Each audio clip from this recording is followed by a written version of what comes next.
So I'm here today at the 2024 Guaymas Island Veterans Day, honoring servicemen and women who are Guaymas Island residents. And I'm here with Carol Deach. Carol, tell me about this display. This looks like Navy material.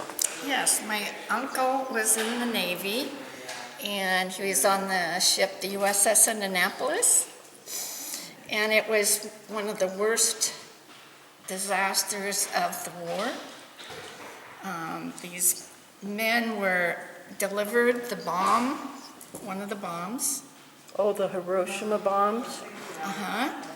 And it was very secret. My uncle was called back to the boat, not knowing why they were kind of interrupted with their leave.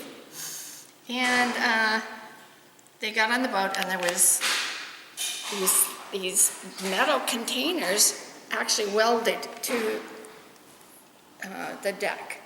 Oh, so they wouldn't roll off. And they were constantly 24 hours guarded.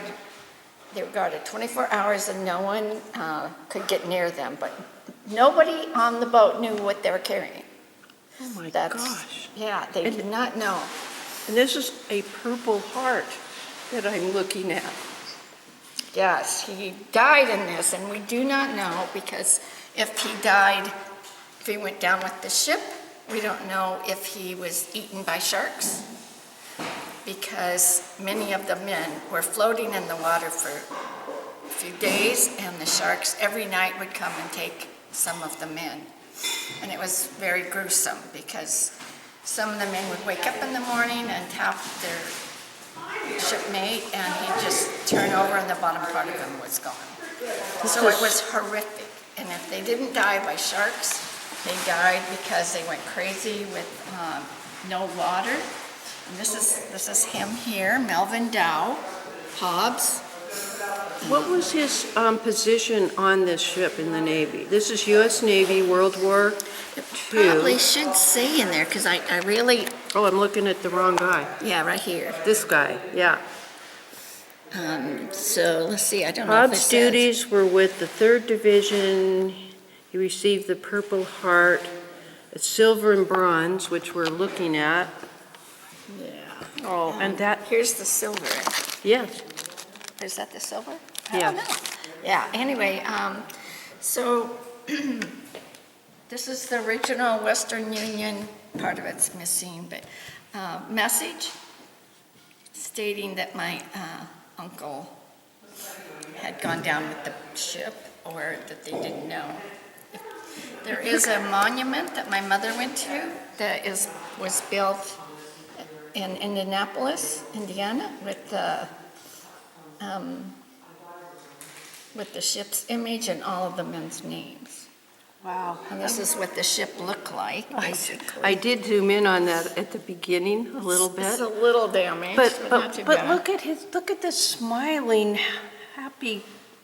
Yes. I mean, he's just exuding energy and happiness. He was a character. I have one story about him, that they lived in Missouri. He grew up in Missouri, and they lived with poisonous snakes all the time. That was, copperheads, water moccasins. Yeah. So they would swim in the local pond or lake, whatever, and they would literally be swimming with these poisonous snakes. But they stayed on one end, and the snakes stayed on the other, and they just coexisted. They didn't worry about them. But my uncle, being the prankster he is, my aunt was sitting on the dock, just paying her own attention. He dove under the dock and pinched her leg. And frightened her. And she thought a snake had bitten her. No. He was just such A a prankster. Yeah, and he accidentally got my mom, her arm broken, because she was on a mare and the foal, and he swatted it on the butt, and the foal took off, and my mom was thrown off into the rock. He was constantly just doing crazy things. Yes. But now over here on this side of the table, These are clearly Army. Yeah, this is my dad, and I do have some funny stories about him, but he never saw action. But he got injured and was offered the Purple Heart, but he refused it. And that says a lot about his character. His character, because he's saying, this wasn't in the service like your uncle was. Yeah. And it was also done, they were pranking around. And Oh, that's how it happened. Gosh, you Yeah. got some great pictures here. so, yeah, I know, so what happened then, I mean, he got this job as MP in Japan, guarding, what was it, MacArthur? Could have been, I don't know. So this would have been after the surrender and during the time of the trial Occupation, and the occupation. Yeah. But now I see that his insignia, Yeah, I don't know what these are. Do you? I don't. we'd have to ask my husband, he's good on Army things. But incredible that you've got these. What a beautiful page you created. I can see it's out of your scrapbook. Yes. With photos, but the thing is, the stories you have to tell about him are even more exciting. Well, I know. No, just respect to my dad, but he was so honest. And he said he never saw action in the war, but he saw plenty of action with the women okay, on the Philippines and Japan. okay. And he was kind of proud about that. I think that's something that you could talk about compared to the things they were going through during the war. Oh, he has some other stories too about a little boy who was stealing food. And the Japanese, because the Japanese were here too, guarding.